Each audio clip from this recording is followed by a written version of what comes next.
অপ্রয়োজন শেষ হবে তোর, কোনো কাজেই লাগবি না, পুরাবে তোর জীবন খাতা, কোনো হিসাব থাকবে না।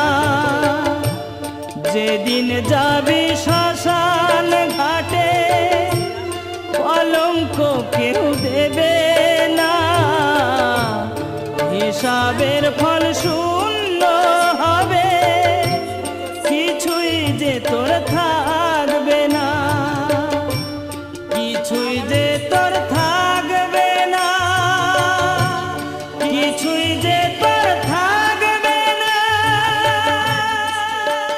আমি দুর্যোধন, সব আমি জীব, তোমরাও আমার ভিতর আমার অঙ্গে বাস করো, আমি তোমাদের অঙ্গে বাস করি।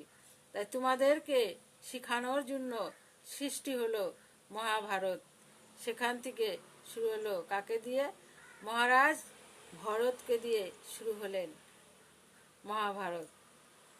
তাই ভগবান শ্রীকৃষ্ণ বললেন, হে জীব, মহাভারত শ্রবণ করে, মহাভারত দর্শন করে, মহাভারতের জ্ঞান নিয়ে তোমরা এই পৃথিবীতে চলো, তবে তোমরা অবশ্যই একদিন সব জীব মিলে গোবিন্দের চরণ পাবে। জয় শ্রীকৃষ্ণ, রাধে রাধে।